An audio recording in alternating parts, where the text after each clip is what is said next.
Alors, en fait, nous allons voir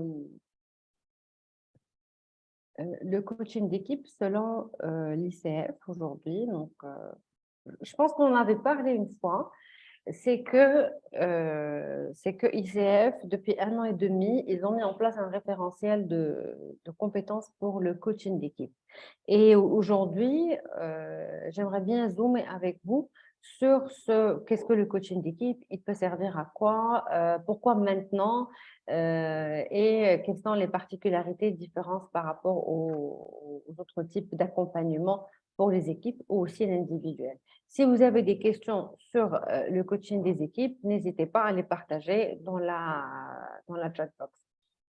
Pour ne pas vous retenir, je vais être, on va dire, concise, aller straight to the point, directement au vif du sujet, et on laissera les questions-réponses par la suite. Et sinon, donc, dès que j'avance, n'hésitez pas à partager vos questions. Alors, le coaching d'équipe, en tous les cas,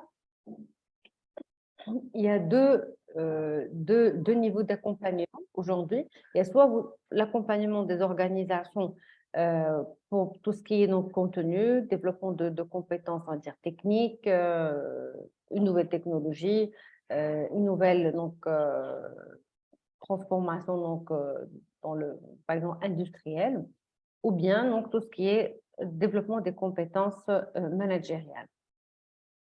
Soft ou power skills, on parle de plus en plus des power skills.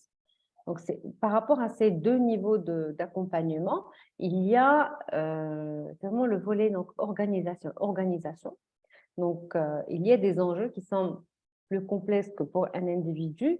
Et du coup, on va parler beaucoup plus donc une souplesse dans les processus, des résultats collectifs, mais en même temps, donc, on a des organisations multidimensionnelles. On va parler beaucoup de notions agilité, on va parler aussi donc, des nouvelles générations, donc Z et iGen, comment on va les motiver, les garder en entreprise face à des complexités de plus en plus inconnues, surtout. Donc, l'élément aussi donc d'inconnu.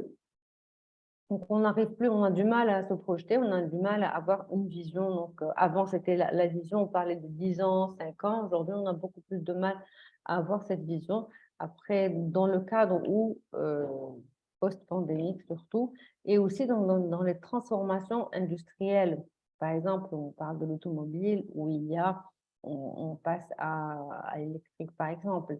Les big data, c'est quoi l'impact sur l'intelligence artificielle, la réalité virtuelle, donc tout cela qui est l'impact de la vie de tous les jours. Pendant de très longues années, en tous les cas par rapport au Maroc, je le vois, ou certains pays aussi donc du Maghreb, mais pendant très longtemps, on est resté donc, ça viendra plus tard, ça viendra plus tard. En tous les cas, dans les pays, par exemple, à Dubaï ou au Moyen-Orient. Donc, on est dans cette dimension qui est intégrée dans la réflexion aujourd'hui.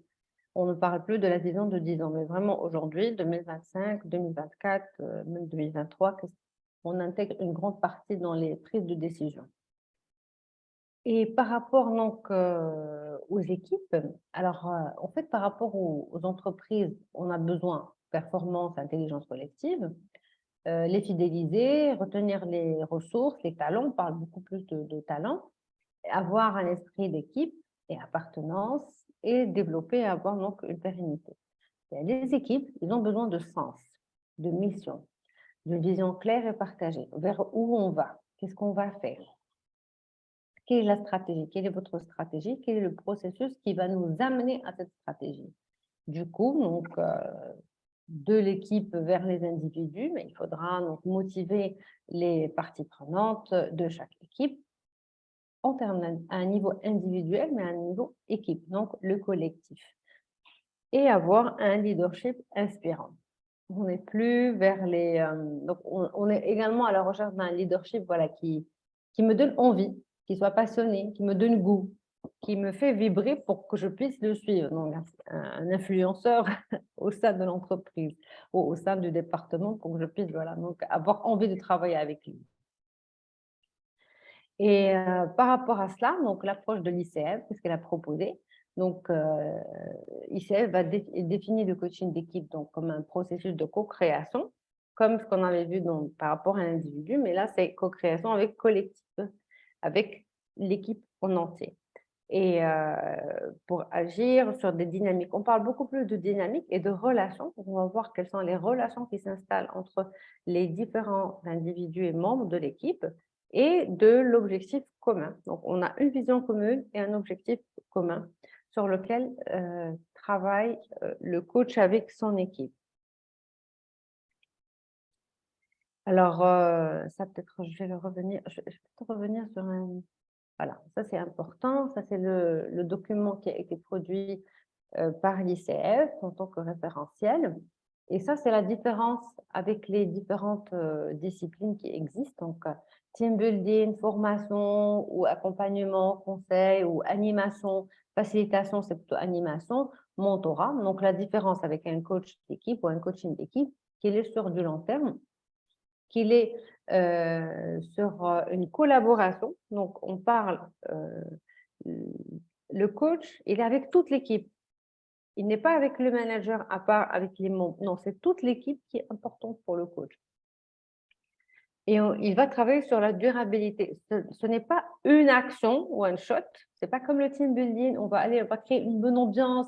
Ça va très bien se passer. Ils vont se défouler, ils vont bien s'amuser, etc. Mais après, le lendemain, sur le lendemain, l'effet team building va s'effriter. Alors que le coaching d'équipe, alors ce n'est pas facile parce que il peut y avoir beaucoup de résistance. On dit, on perd notre temps, c'est pas intéressant. Mais l'impact, on va comprendre les résistances et travailler séance par séance. Et il va durer plus longtemps. Alors, je reviens ici, là peut-être ça va donner plus de sens. Donc, les modalités en coaching d'équipe, donc c'est entre 6 à 9 mois. Ça peut aller à plus, ça peut aller 18 mois, même plus, donc pour avoir des sessions de codef par la suite. Des sessions de travail qui sont planifiées, par exemple tous les mois, toutes les quinzaines. Ça dépend de la maturité aussi de l'équipe. Et il y a un travail important qui se fait sur le rôle de leader. Alors, le leader, son rôle versus l'écosystème dans lequel. C'est-à-dire que ce rôle sur lequel il y aura le travail, il est en cohérence avec le style de management de toute l'entreprise, avec la culture de l'entreprise, avec les différents équilibres et jeux de pouvoir au sein de l'entreprise. C'est-à-dire que le rôle va changer en fonction de l'organigramme en fait, ou de l'organisation. Et le coach, il est là, il n'est pas animateur. Ce n'est pas comme lorsqu'il fait un team building. C'est-à-dire, il n'est pas dans cette dynamique de show, de créer une ambiance, mais au contraire, il va être en retrait pour laisser la place et la présence aux individus, aux membres de l'équipe. Et bien sûr, cette posture, donc, il va la cadrer en fonction de l'évolution, des stades d'évolution des équipes. On va le voir juste après. Ensuite, par rapport aux différentes modalités, alors dans le coaching d'équipe, alors il y a plusieurs choses, il y a plusieurs niveaux en fonction de l'expérience aussi du coach. Il peut soit accompagner un collectif, soit accompagner toute l'organisation. Donc l'accompagnement du collectif, de l'équipe, peut se faire uniquement avec les individus. Mais par moment, avec d'autres compétences, on peut accompagner même l'organisation. Et là, on peut toucher même c'est un autre type d'accompagnement. On va avoir un accompagnement sur tout ce qui est donc dire organisation. Alors, excuse-moi, Jeanne, il y a une question sur la chatbox qui parle, quand tu as cité, quand tu disais tout en suggérant le processus, donc il se demandait est-ce qu'un coach dans ce contexte peut suggérer? Le processus, D'accord. juste le process. Oui, parce qu'il est maître du processus, donc il propose des processus. Et en fait, quand vous faites votre proposition, en tant que coach d'équipe, vous avez plusieurs casquettes. Vous avez la casquette conseil. C'est ce qui vous permet, en fait, de faire ce diagnostic et après de proposer la méthode de travail. Là, c'est du conseil.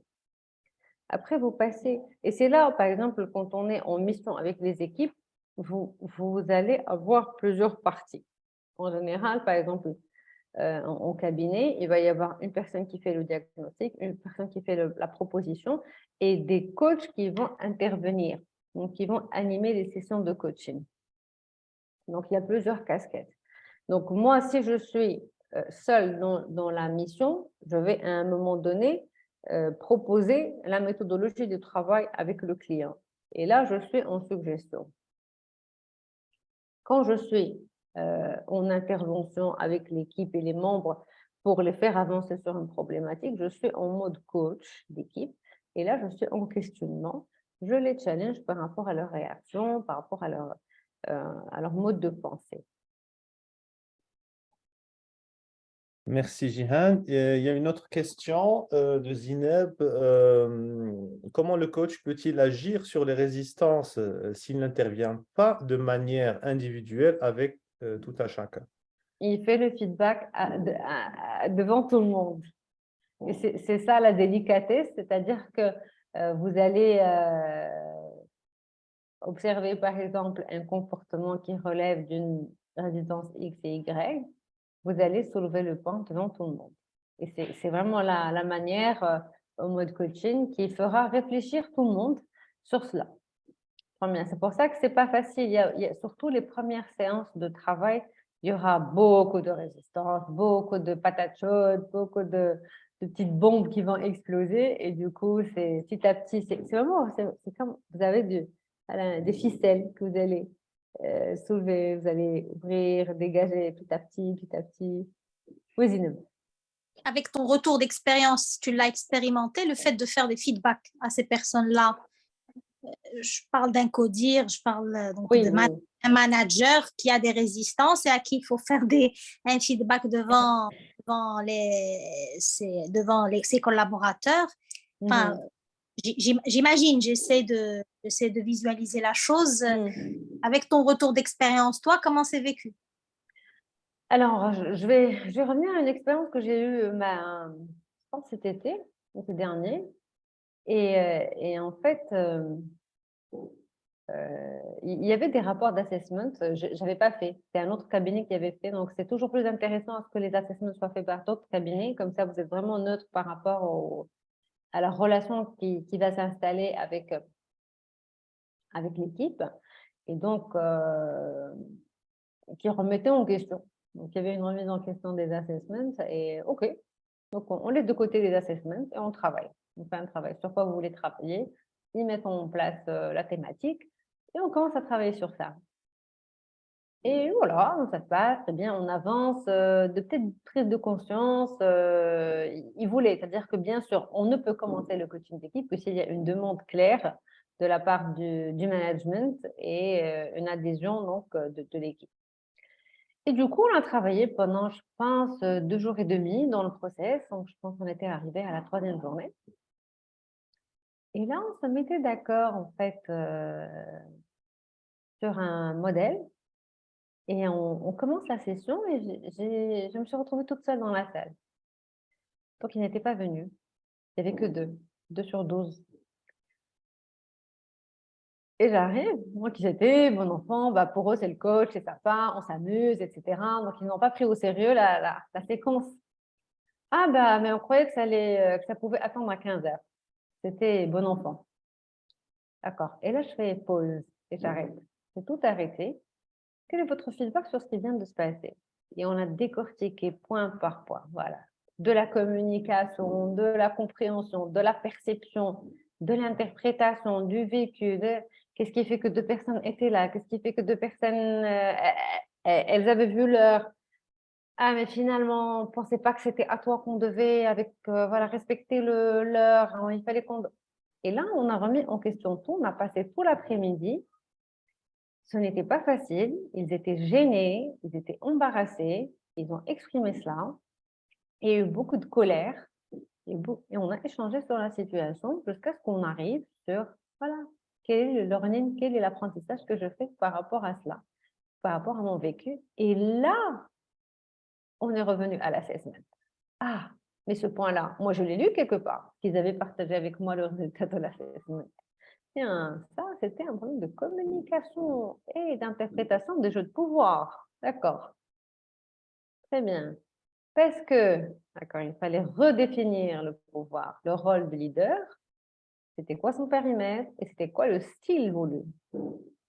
Et là, ils ont compris. Ah, c'est pas parce que vous étiez gentil, sympa, qu'on rigolait que vous n'aviez pas de leadership. Non. Donc là, on a recontractualisé. On a remis les choses dans l'ordre et on a continué le travail. Donc, on travaille toujours. Donc, il y a eu beaucoup de prise de conscience grâce à cela. En fait, le coaching d'équipe, il est particulier. Il y a beaucoup de, il y a beaucoup de notions de culture. Il y a des cultures où on va être vraiment dans le sois gentil, fais plaisir. On va refuser de confronter. Il y a des cultures où il faudrait, non, asseoir les rôles et le jeu de pouvoir.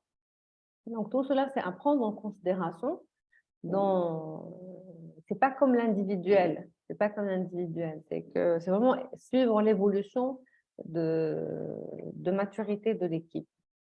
Et du coup, en tant que coach d'équipe, on va questionner cette équipe, elle est constituée depuis quand? Quand est-ce que les différents membres ont rejoint? On parle ensemble d'individus vers une équipe qui a un sens partagé. Donc, ça va. Est-ce que ça répond à ta question, Tine?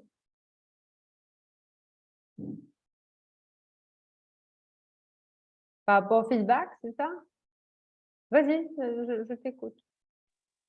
Oui, oui, ça répond, en fait, ça répond partiellement parce que, bon, ma problématique, en fait, c'est que comment confronter un manager en lui faisant un feedback sur ses résistances face à ses collaborateurs. Qu'est-ce qu'il en pense, déjà? Qu'est-ce qu'il en pense? Non, est-ce que les collaborateurs, pardon? Au Maroc, on n'observe pas de réticence de la part de ces managers-là à ce qu'on puisse leur faire ce genre de feedback face à leurs collaborateurs? Oui, oui, si. Ça existe. Ça existe. Et c'est pour ça qu'il y a des manières, de procéder. C'est-à-dire que lorsque je sais qu'il y a un point qui est alarmant ou qu'il faudrait highlighter, c'est-à-dire qu'il faudrait soulever, il y a des manières, par exemple, je peux interpeller l'audience. Qu'est-ce qu'il pense de la situation? Et quand il va passer en dernier, il va, par exemple, écouter tous les feedbacks, il va se rendre compte de l'écart. Et là, il y a de tout. Il y a des personnes, des managers qui vont dire « Oui, je me rends compte que voilà, c'est différent, ce que je pense est différent. » D'autres managers qui vont le rentrer dedans. « Ah non, non, non, c'est pas comme ça. » Et là, vous lui faites le feedback après. Vous lui faites, par exemple, voilà, qu'est-ce qui est derrière ce gap. Ça, vous pouvez le faire devant tout le monde. Et après, vous pouvez faire le feedback après. Et voilà, le gap, il vient d'où? Le gap de la perception vient d'où? C'est là, c'est une confrontation bienveillante. C'est-à-dire que même au-delà du coaching d'équipe, la mission pourrait intégrer des séances en one-to-one avec le manager éventuellement ou avec les membres de l'équipe. Oui, oui, oui. Il y a un accompagnement avec le manager, il y a un accompagnement avec d'autres personnes. Et là, c'est pour ça qu'on intervient à plusieurs dans une mission d'équipe, parce que vous n'allez pas prendre tout le monde. Vous n'allez pas prendre tout le monde. Vous n'allez pas coacher toutes les personnes, mais un coach pour un responsable, par exemple. Ok, merci.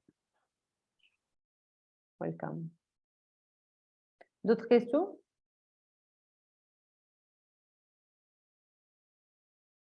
Alors, à qui s'adresse le coaching d'équipe? Donc, le coaching d'équipe va s'adresser à des collectifs, des groupes qui souhaitent donc renforcer leur cohésion, qui veulent travailler pour un objectif commun, partager une vision et donner plus de sens à un travail collectif ensemble. Les modalités sont différentes en fonction des objectifs. et en fonction du besoin et les besoins et le stade d'évolution de chaque équipe. Du coup, là, on va revenir. Je préfère qu'on voit cela, c'est important, c'est vraiment important. Alors, il y a plusieurs stades, mais je vais revenir que sur le stade 1 et le dernier stade. Alors, au début, il y a un stade qu'on appelle les collections d'individus.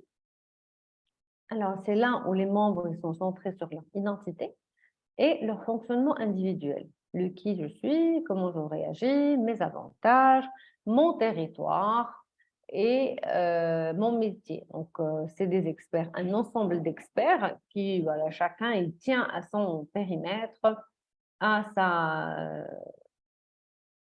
ses avantages à lui. Et on est dans un mode de pensée, ce qu'on appelle mécanique ou spécialiste. C'est-à-dire que j'ai un problème, c'est mon objectif. Et d'ailleurs, ça se voit donc, quand vous leur dites, voilà, quelles sont vos ambitions, vos objectifs, ah ben, c'est de réaliser le budget, ah, c'est de répondre à avoir moins de X dans la satisfaction client. Donc, c'est vraiment une valeur technique.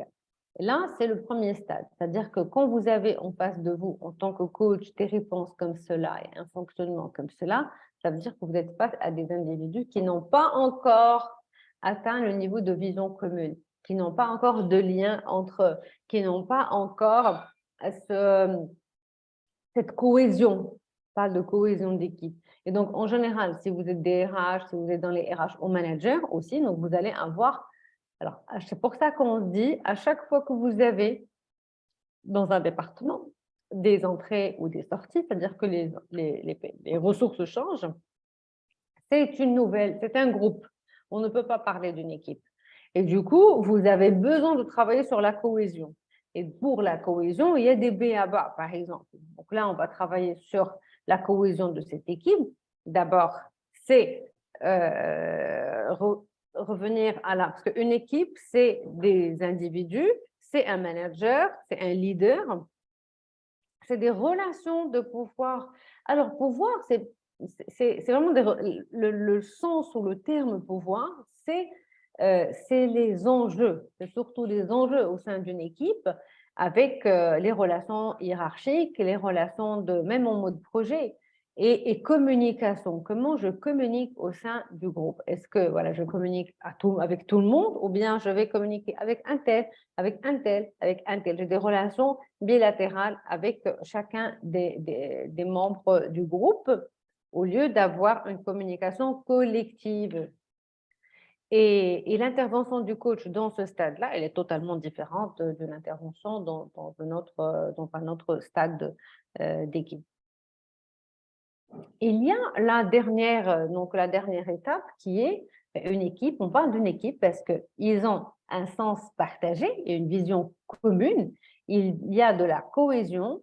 Ils valident et expriment les relations et les jeux de pouvoir avec le leader, au leadership des différentes personnes qui constituent l'équipe.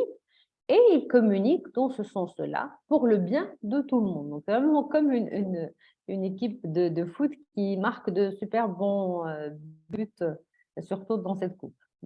L'intervention du coach ici, elle est différente également. Il y a des jeux il y a un processus, il y a une dynamique à mettre en place qui est différente des autres stades.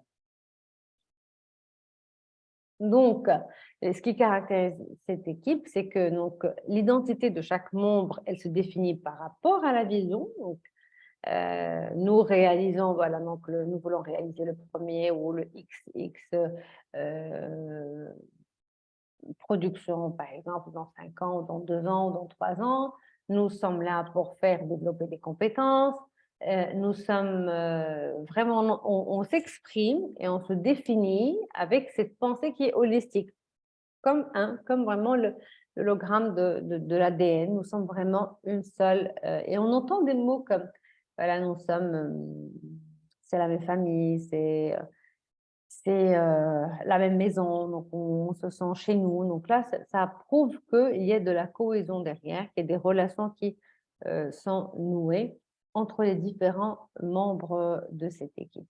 Et donc, le travail du coach, bien sûr, c'est de permettre l'expression de cette vision partagée, de permettre à chacun de trouver sa place et de trouver son rôle, de l'exprimer et de arriver à cette maturité pour exprimer son autonomie par rapport au processus collectif de son équipe.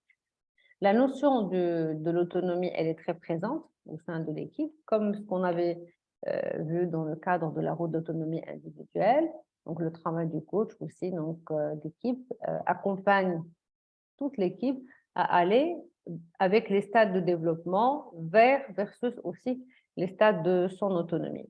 Autonomie veut dire qu'il peut recréer le sens à chaque fois sans avoir besoin d'un élément externe ou d'être challengés par le leader. C'est qu'ils arrivent vraiment à co-créer ensemble entre eux une nouvelle vision et de faire lors de leur bilan fin d'année ou des sessions de travail collectif, de se dire, allez, on se challenge, le secteur est en train d'avancer ou de changer, qu'est-ce qu'on peut mettre en place pour développer nos ressources, recruter de nouvelles compétences. De quoi d'ailleurs on a besoin pour un futur que nous ne maîtrisons pas ou ne connaissons pas, on va créer ce futur. Donc là, ce sont des équipes performantes qui sont porteuses de sens aussi. Et c'est aussi un travail de coaching qui est différent et spécifique. Je vais m'arrêter là, parce que sinon, on va s'étaler. C'est déjà 17h20 pour vous écouter vos questions.